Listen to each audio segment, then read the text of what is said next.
হাদিকে গুলি করছে, উনি একটা গুলি করে চলে গেলেন, সাথে সাথে বয়ান আসলো, উনি পালায় ভারত চলে গেলেন। বয়ানটা এমন ভাবে একই বয়ান আসলো, অপর একটি রাজনৈতিক দলের এক নেতাকে ট্যাগ দিয়ে। ঠিক আছে, আসলো তো, পক্ষে বিপক্ষে হয়েছে। এবং কোন কোন রাজনৈতিক দলের এই একই লাইনের একটা বিজ্ঞপ্তি দেওয়ার পর সেটাকে আবার সরাইও ফেলছেন। ইউ থিঙ্ক আপনি একটা ইন্ডিভিজুয়াল ওপিনিয়ন দিয়ে দিল as if he knows everything, তাকেই তো সবার আগে আনুষ্ঠানিকভাবে দায়িত্ব আনা দরকার। এই বাংলাদেশে আরেকজন নতুন রাজনীতিবিদ হয়েছেন সম্প্রতিকালে, বলছে 50টা হত্যা হবে, এটা নিয়ে অনেক বিতর্ক হয়েছে। আরেকজন বলছে সাংবাদিক এই দেশে থাকেন না, ইন্ডিয়া থেকে 80 জন লোক ঢুকছে। মানে পার্টিকুলার সংখ্যাটা কিভাবে জানে তারা? 80 জন লোক কে? ইন্ডিয়া তো বড় একটা দেশ, কাজ করতেছে, উনি জানে 80টা লোক আসতেছে, 79ও না 81ও না 80টা। মানে এই যে বয়ান, এই বয়ান যখন আবার মিডিয়ায় প্রচার হইতে থাকে, আপনি যখন বার্তা দিয়ে দিন 1.5 ঘন্টার মধ্যে পালাইয়া বর্ডার ক্রস করে ফেলাইছে, তখন তার কেউ খুঁজবে না। পাশাপাশি আপনি সম্মানিত একজন কি উপদেষ্টা 50 লাখ টাকা ঘোষণা করে অ্যাজ ইফ ও পালায় গেছে, যে পারেন ধরে দেন 50 লাখ টাকা পাইবেন। আর তো ধরা সম্ভব না, মস্করা আর কি। আরেকজন নির্বাচন করতে যাচ্ছেন, উনি বলতেছে এটা একটা বিচ্ছিন্ন ঘটনা, এরকম আগেও হয়েছে, তার মানে বৈধতা দেওয়া, কিন্তু ঘটনা ঘটেছে অন্য জায়গায়। তিনি প্রত্যাহার করেছেন পরে ওনার। কেউ আসে, ওতে কিছু আসে যায় না, এইগুলোই একটা খুচরা কালচার। একজন রাজনৈতিক নেতা যখন একটা বাজে মন্তব্য দিয়া ফেলার পর পার্টি দেখে এটা রিয়াকশন কি, যখন দেখে বিরুদ্ধে গেছে ওইটা ওনার নিজস্ব মন্তব্য। এই দেশের লোক কি ঘাস খায়? তো উনি বলছে বইলা এখন এই কথাটা বলতেছে। এখন আসেন আপনি এই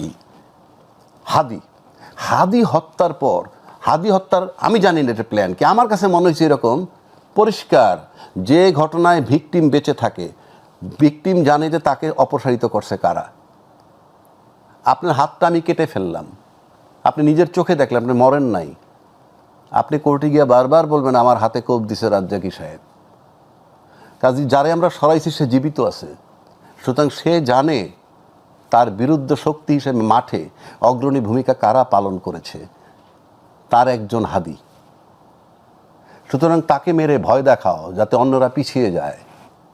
কিন্তু দেখানো ছিল আমার ধারণা, বলছি মানে অন্যরা যাতে দমে যায়, কিন্তু পার্শ্ব প্রতিক্রিয়া যে এরকম হবে যে সিইসি বলছে এটা একটা বিচ্ছিন্ন ঘটনা, আর সিঙ্গাপুরের ডাক পররাষ্ট্রমন্ত্রী টেলিফোন কইরা আমার দেশের সরকার প্রধানরে বলে ওনার এই অবস্থা।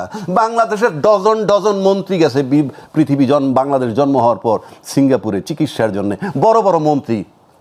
কোন সিঙ্গাপুরের কোন পররাষ্ট্রমন্ত্রী এসে তার দেখাশোনা করছে? চ্যালেঞ্জ করলাম। এবং যদি কেউ একবারও আসতো দেখতে, মানে অন্য রোগী দেখতে আসলো বোধহয় পাশে জায়গায় দাঁড়ায় ছবি তুললে এটা ক্যাশ করতো।